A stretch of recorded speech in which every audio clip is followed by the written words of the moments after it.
بسم اللہ الرحمن الرحیم۔ السلام علیکم۔ واقعہ معراج اللہ تعالیٰ کی قدرت کی نشانیوں میں سے ایک نشانی ہے۔ چشم زدن میں عالم بالا کا نقشہ بدل گیا۔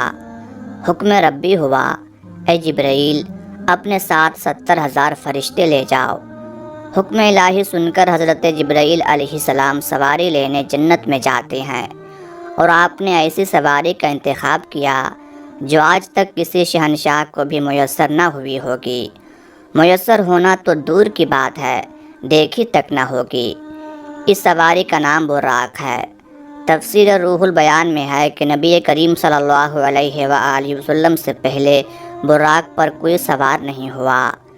ماہ رجب کی 27ویں شب کس قدر پرکیف رات ہے۔ مطلب بالکل صاف ہے، فضاؤں میں عجیب سی کیفیت طاری ہے۔ رات آہستہ آہستہ کیف و نشاط کی مستی میں مست ہوتی جا رہی ہے۔ ستارے پوری آب و تاب کے ساتھ جھلملا رہے ہیں۔ پوری دنیا پر سکوت و خاموشی کا عالم طاری ہے۔ نصف شب گزرنے کو ہے کہ یکایک آسمانی دنیا کا دروازہ کھلتا ہے۔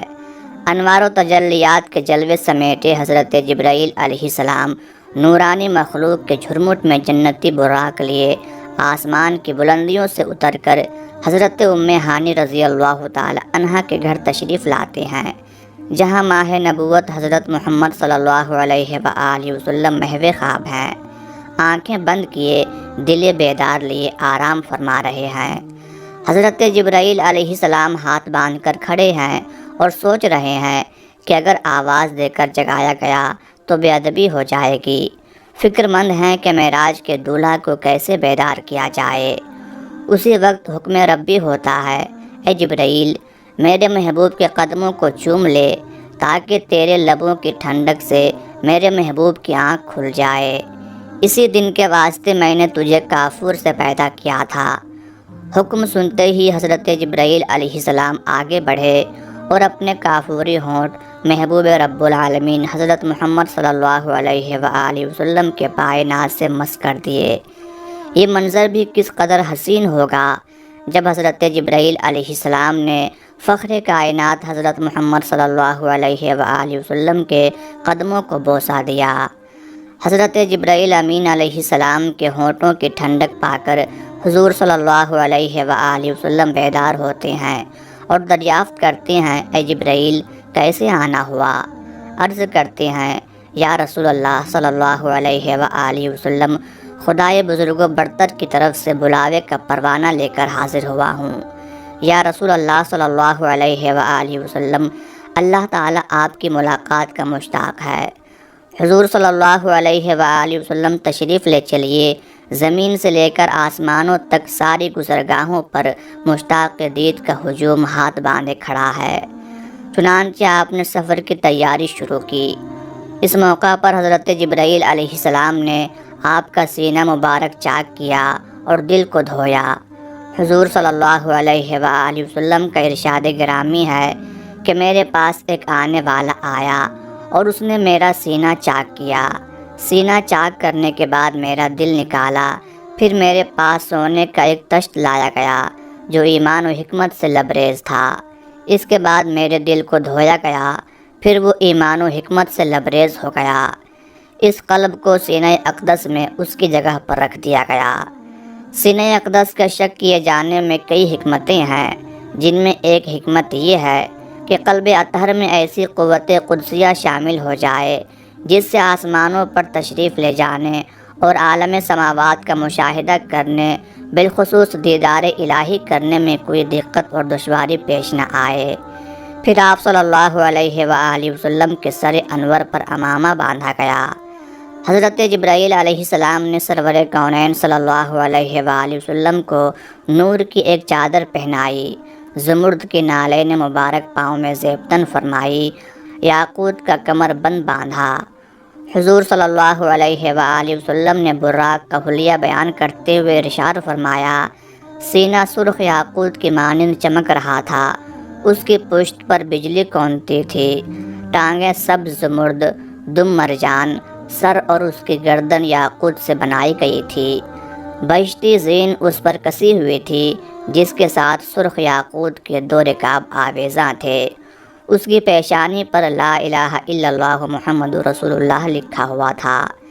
چند لمحوں کے بعد وہ وقت بھی آ گیا کہ سرور کونین حضرت محمد صلی اللہ علیہ وآلہ وسلم براق پر تشریف فرما ہو گئے۔ حضرت جبرائیل علیہ السلام نے رکاب تھام لی، حضرت میکائیل علیہ السلام نے لگام پکڑی، حضرت اسرافیل علیہ السلام نے زین کو سنبھالا۔ معراج کی رات 80,000 فرشتے حضور صلی اللہ علیہ وآلہ وسلم کے دائیں طرف اور 80,000 بائیں طرف تھے۔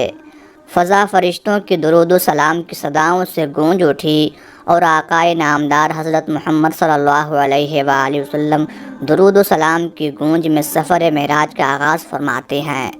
اس واقعہ کو قرآن مجید میں اللہ تعالیٰ نے اس طرح بیان فرمایا ہے: وہ ذات ہر نقص اور کمزوری سے پاک ہے جو رات کے تھوڑے سے حصہ میں اپنے محبوب اور مقرب بندے کو مسجد حرام سے اس مسجد اقصیٰ تک لے گئی جس کے گرد و نواح کو ہم نے بابرکت بنا دیا ہے تاہم اس بندے کامل کو اپنی نشانیاں دکھائیں۔ آپ صلی اللہ علیہ وآلہ وسلم نہایت شان و شوکت سے ملائکہ کے جلوس میں مسجد حرام سے مسجد اقصیٰ کی طرف روانہ ہوتے ہیں۔ یہ گھڑی کس قدر دل نواز تھی کہ جب مکان سے لامکان تک نور ہی نور پھیلا ہوا تھا۔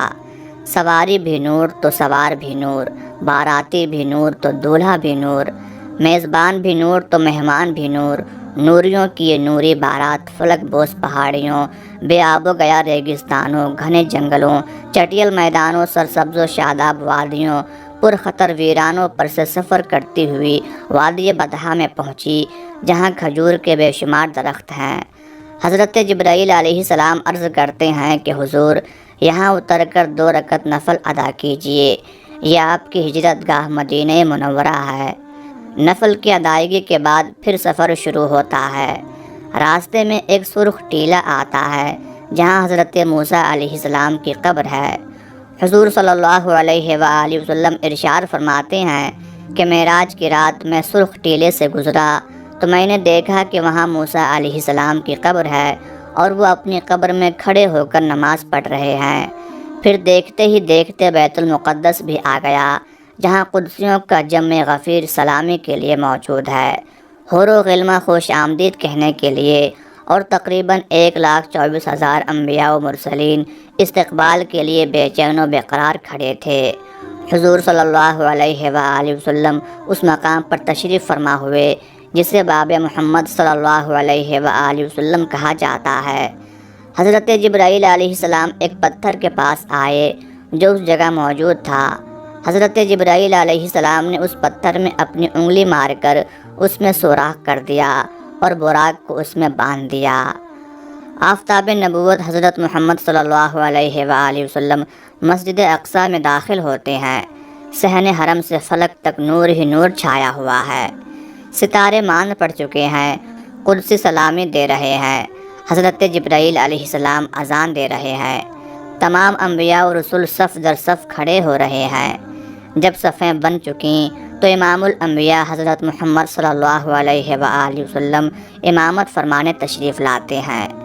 تمام انبیاء و رسول امام الانبیاء کی اقتداء میں 2 رکعت نماز ادا کر کے اپنی نیاز مندی کا اعلان کرتے ہیں۔ ملائکہ اور انبیاء کرام سب کے سب سر تسلیم خم کیے ہوئے کھڑے ہیں۔ بیت المقدس نے آج تک ایسا دل نواز منظر اور روح پرور سما نہیں دیکھا ہوگا۔ وہاں سے فارغ ہوتے ہی عظمت و رفعت کے پرچم پھر بلند ہونے شروع ہوتے ہیں۔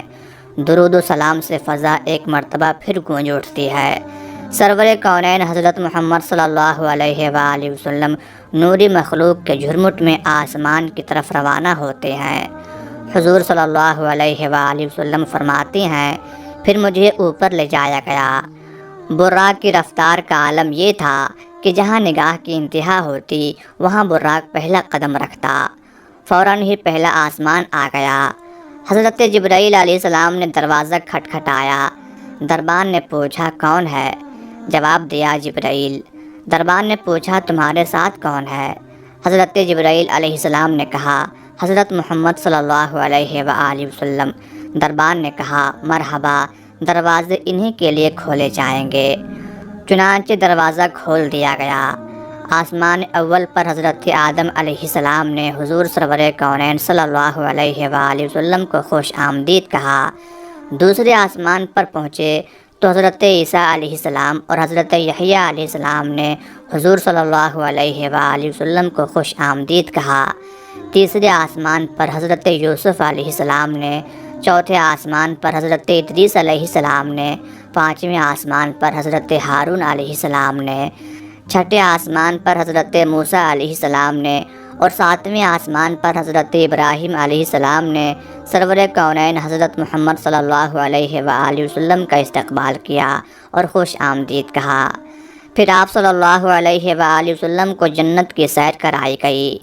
پھر آپ صلی اللہ علیہ وآلہ وسلم اس مقام پر پہنچے جہاں قلم قدرت کے چلنے کی آواز سنائی دیتی تھی۔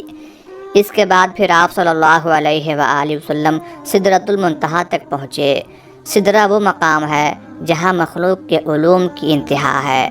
فرشتوں نے اذن طلب کیا کہ اللہ، تیرے محبوب صلی اللہ علیہ وآلہ وسلم تشریف لا رہے ہیں، ان کے دیدار کی ہمیں اجازت عطا فرما۔ اللہ تعالیٰ نے حکم دیا کہ تمام فرشتے سدرۃ المنتہا پر جمع ہو جائیں اور جب میرے محبوب کی سواری آئے تو سب زیارت کر لیں۔ چنانچہ ملائکہ سدرہ پر جمع ہو گئے اور جمال محمد صلی اللہ علیہ وآلہ وسلم کو دیکھنے کے لیے سدرہ کو ڈھانک لیا۔ اس مقام پر حضرت جبرائیل علیہ السلام رک گئے اور عرض کرنے لگے، یا رسول اللہ صلی اللہ علیہ وآلہ وسلم، ہم سب کے لیے ایک جگہ مقرر ہے، اب اگر میں ایک بال بھی آگے بڑھوں گا تو اللہ تعالیٰ کے انوار و تجلیات میرے پروں کو جلا کر رکھ دیں گے، یہ میرے مقام کی انتہا ہے۔ سبحان اللہ۔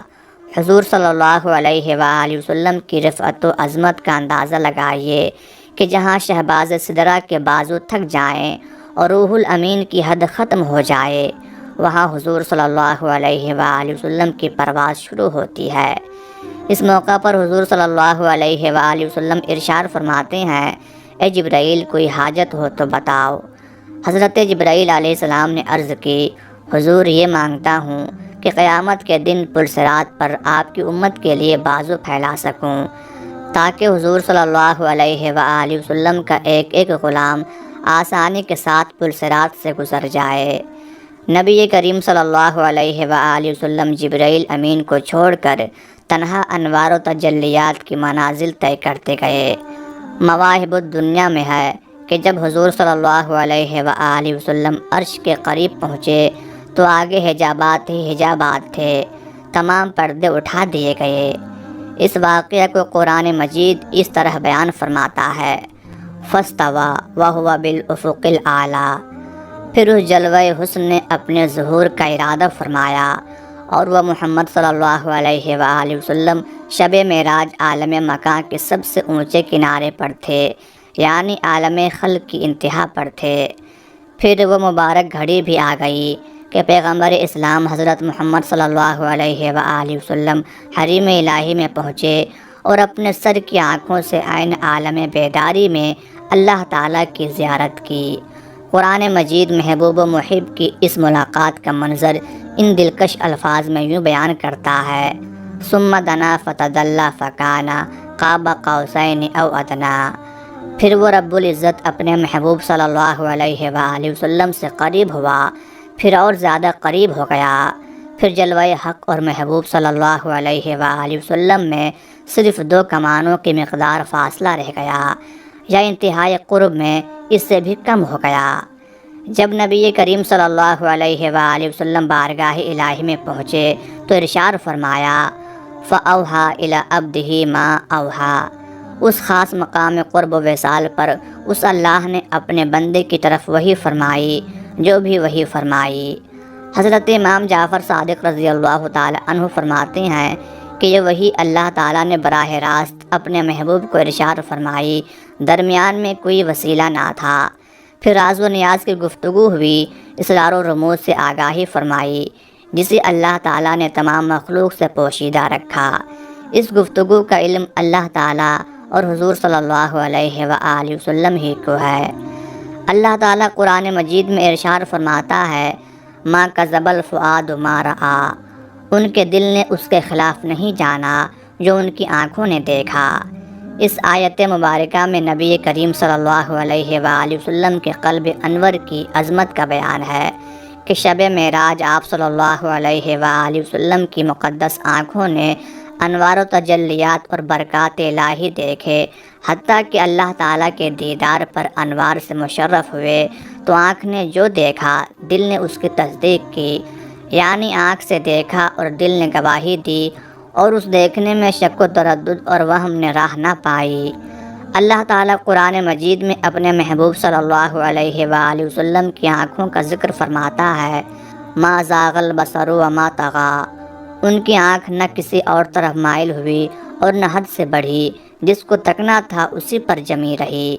اس آیت کریمہ میں نبی کریم صلی اللہ علیہ وآلہ وسلم کی مقدس آنکھوں کا ذکر ہے کہ جب آپ صلی اللہ علیہ وآلہ وسلم شب معراج کی رات اس مقام پر پہنچے جہاں سب کی عقلیں دنگ رہ جاتی ہیں، وہاں آپ صلی اللہ علیہ وآلہ وسلم دیدار الہی سے مشرف ہوئے، تو اس موقع پر آپ صلی اللہ علیہ وآلہ وسلم نے دائیں بائیں کہیں بھی نہیں دیکھا، نہ آپ کی آنکھیں بہکیں بلکہ خالق کائنات کے جلووں میں گم تھی۔ واقعہ معراج کا ذکر کرتے ہوئے اللہ تعالیٰ قرآن مجید میں مزید ارشاد فرماتا ہے، لقد رأى من آیات ربہ الکبریٰ، بے شک انہوں نے معراج کی شب اپنے رب کی بڑی نشانیاں دیکھیں۔ اس آیت مقدسہ میں بتایا گیا ہے کہ معراج کی رات حضور صلی اللہ علیہ وآلہ وسلم کی مقدس آنکھوں نے اللہ تعالیٰ کی بڑی بڑی نشانیاں، ملک و ملکوت کے عجائب کو ملاحظہ فرمایا، اور تمام معلومات غیبیہ کا آپ صلی اللہ علیہ وآلہ وسلم کو علم حاصل ہو گیا۔ نبی کریم صلی اللہ علیہ وآلہ وسلم کو شب معراج اللہ تعالیٰ نے 3 تحفے عطا فرمائے۔ پہلا سورہ بقرہ کی آخری 3 آیتیں جن میں اسلامی عقائد، ایمان کی تکمیل اور مصیبتوں کے ختم ہونے کی خوشخبری دی گئی ہے۔ دوسرا تحفہ یہ دیا گیا کہ امت محمدیہ صلی اللہ علیہ وآلہ وسلم میں جو شرک نہ کرے گا وہ ضرور بخشا جائے گا۔ تیسرا تحفہ یہ کہ امت پر 50 نمازیں فرض ہوں گی۔ اللہ تعالیٰ کی طرف سے ان تینوں انعامات و تحائف کو لے کر اور جلوہ الہی سے سرفراز ہو کر عرش و کرسی، لوح و قلم، جنت و دوزخ، عجائب و غرائب، اسرار و رموز کی بڑی بڑی نشانیوں کا مشاہدہ فرمانے کے بعد جب پیارے نبی حضرت محمد مصطفیٰ صلی اللہ علیہ وآلہ وسلم واپسی کے لیے روانہ ہوئے تو چھٹے آسمان پر حضرت موسیٰ علیہ السلام نے دریافت کیا، کیا عطا ہوا؟ حضور صلی اللہ علیہ وآلہ وسلم نے امت پر 50 نمازوں کی فرضیت کا ذکر فرمایا۔ حضرت موسیٰ علیہ السلام نے کہا، اے اللہ کے نبی، میں نے اپنی قوم بنی اسرائیل پر خوب تجربہ کیا ہے، آپ کی امت یہ بار نہ اٹھا سکے گی، آپ واپس جائیے اور نماز میں کمی کرائیے۔ رسول اللہ صلی اللہ علیہ وآلہ وسلم پھر تشریف لے گئے اور 10 نمازیں کم کرا لیں۔ پھر ملاقات ہوئی اور موسیٰ علیہ السلام نے پھر کم کرانے کے لیے کہا۔ حضور صلی اللہ علیہ وآلہ وسلم پھر بارگاہ الہی میں پہنچے، 10 نمازیں کم کرا لیں۔ حضرت موسیٰ علیہ السلام کے مشوروں سے بار بار مہمان عرش نے بارگاہ رب العرش میں نماز میں کمی کی التجا کی، کم ہوتے ہوتے 5 وقت کی نماز رہ گئی۔ اس موقع پر اللہ تعالیٰ نے ارشاد فرمایا، اے محبوب، ہم اپنی بات بدلتے نہیں، اگرچہ نمازیں تعداد میں 5 وقت کی ہیں مگر ان کا ثواب 10 گنا دیا جائے گا۔ میں آپ کی امت کو 5 وقت کی نماز پر 50 وقت کی نمازوں کا ثواب دوں گا۔ تفسیر ابن کثیر میں ہے کہ حضور صلی اللہ علیہ وآلہ وسلم براق پر سوار ہوئے اور رات کی تاریکی میں مکہ معظمہ واپس تشریف لائے۔ اس واقعہ میں اللہ تعالیٰ کی قدرت کی بڑی بڑی نشانیاں موجود ہیں۔ یہ ساری کائنات جو کہ کارخانہ قدرت ہے اور اس کارخانہ عالم کا مالک حقیقی اللہ تعالیٰ ہے، جب اللہ تعالیٰ نے اپنے محبوب پیغمبر کو اپنی قدرت کی نشانیاں دکھانے کے لیے بلوایا تو اس میں کتنا وقت لگا، اس کا اندازہ ہم نہیں لگا سکتے۔ اللہ تعالیٰ جو ہر شے پر قدرت رکھنے والا ہے، اس رب کائنات نے اس کارخانہ عالم کو یکدم بند کر دیا، سوائے اپنے محبوب صلی اللہ علیہ وآلہ وسلم اور ان چیزوں کے جنہیں حضور صلی اللہ علیہ وآلہ وسلم نے متحرک پایا۔ باقی تمام کائنات کو ٹھہرا دیا۔ چاند اپنی جگہ ٹھہر گیا، سورج اپنی جگہ رک گیا، حرارت اور ٹھنڈک اپنی جگہ ٹھہر گئی۔ حضور صلی اللہ علیہ وآلہ وسلم کے بستر مبارک کی حرارت اپنی جگہ قائم رہی۔ حجرہ مبارک کی زنجیر ہلتے ہوئے جس جگہ پہنچی تھی وہیں رک گئی۔ جو سویا تھا سوتا رہ گیا، جو بیٹھا تھا بیٹھا رہ گیا، غرض یہ کہ زمانے کی حرکت بند ہو گئی۔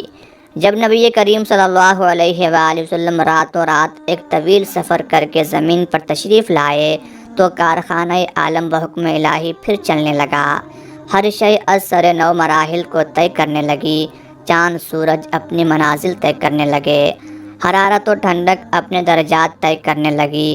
غرض یہ کہ جو چیزیں سکون میں آ گئی تھیں مائل بحرکت ہونے لگیں۔ بستر مبارک کی حرارت اپنے درجات طے کرنے لگی، حجرہ مبارک کی زنجیر ہلنے لگی۔ کائنات میں نہ کوئی تغیر آیا اور نہ ہی کسی کو احساس تک ہوا۔ نبی کریم صلی اللہ علیہ وآلہ وسلم نے صبح ہوتے ہی اس واقعہ کا ذکر اپنی چچا زاد بہن ام ہانی رضی اللہ تعالی عنہ سے فرمایا۔ انہوں نے عرض کی، قریش سے اس کا تذکرہ نہ کیا جائے، لوگ انکار کریں گے۔ آپ صلی اللہ علیہ وآلہ وسلم نے فرمایا، میں حق بات ضرور کروں گا، میرا رب سچا ہے اور جو کچھ میں نے دیکھا وہی سچ ہے۔ صبح ہوئی تو آپ صلی اللہ علیہ وآلہ وسلم خانہ کعبہ میں تشریف لائے۔ خانہ کعبہ کے آس پاس قریش کے بڑے بڑے رؤسا جمع تھے۔ آپ صلی اللہ علیہ وآلہ وسلم مقام حجر میں بیٹھ گئے اور لوگوں کو مخاطب کر کے واقعہ معراج بیان فرمایا۔ مخبر صادق حضرت محمد صلی اللہ علیہ وآلہ وسلم کے تذکرہ کو سن کر کفار و مشرکین ہنسنے لگے اور مذاق اڑانے لگے۔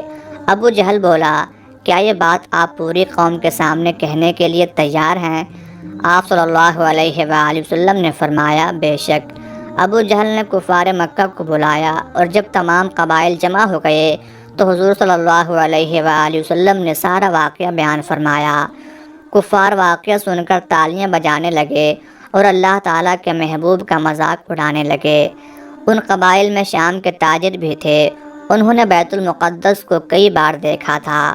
انہوں نے حضور صلی اللہ علیہ وآلہ وسلم سے کہا، ہمیں معلوم ہے کہ آپ آج تک بیت المقدس نہیں گئے، بتائیے اس کے ستون اور دروازے کتنے ہیں؟ حضور صلی اللہ علیہ وآلہ وسلم ارشاد فرماتے ہیں کہ یکایک بیت المقدس کی پوری عمارت میرے سامنے آ گئی۔ وہ جو سوال کرتے میں جواب دیتا جاتا تھا، مگر پھر بھی انہوں نے اس واقعہ کو سچا نہ مانا۔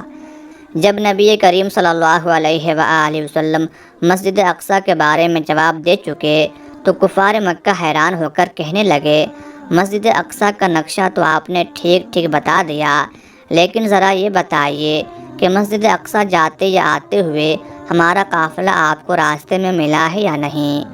حضور صلی اللہ علیہ وآلہ وسلم نے ارشاد فرمایا کہ ایک قافلہ مقام روحہ پر گزرا، ان کا ایک اونٹ گم ہو گیا تھا، وہ لوگ اسے تلاش کر رہے تھے۔ انہوں نے کہا، ہاں ٹھیک ہے، یہ بہت بڑی نشانی ہے۔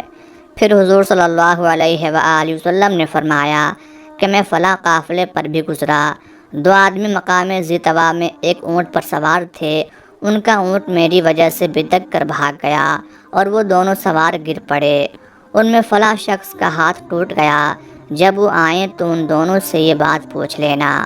انہوں نے کہا، اچھا یہ دوسری نشانی ہوئی۔ اہل ایمان نے اس واقعے کی سچائی کو دل سے مانا اور اس کی تصدیق کی، مگر ابو جہل حضرت ابو بکر صدیق رضی اللہ تعالی عنہ کے پاس دوڑا دوڑا گیا اور کہنے لگا، اے ابو بکر، تو نے سنا کہ محمد صلی اللہ علیہ وآلہ وسلم کیا کہتے ہیں؟ کیا یہ بات تسلیم کی جا سکتی ہے کہ رات کو وہ بیت المقدس گئے اور آسمانوں کا سفر طے کر کے آ بھی گئے؟ حضرت ابو بکر صدیق رضی اللہ تعالی عنہ فرمانے لگے، اگر میرے آقا صلی اللہ علیہ وآلہ وسلم نے فرمایا تو ضرور سچ فرمایا ہے، کیونکہ ان کی زبان پر جھوٹ نہیں آ سکتا۔ میں اپنے نبی کی سچائی پر ایمان لاتا ہوں۔ کفار بولے، ابو بکر، تم کھلم کھلا ایسی خلاف عقل بات کیوں صحیح سمجھتے ہو؟ اس عاشق صادق نے جواب دیا، میں تو اس سے بھی زیادہ خلاف عقل بات پر یقین رکھتا ہوں، یعنی باری تعالیٰ پر۔ اسی دن سے حضرت ابو بکر رضی اللہ تعالی عنہ کو دربار نبوت سے صدیق کا لقب ملا۔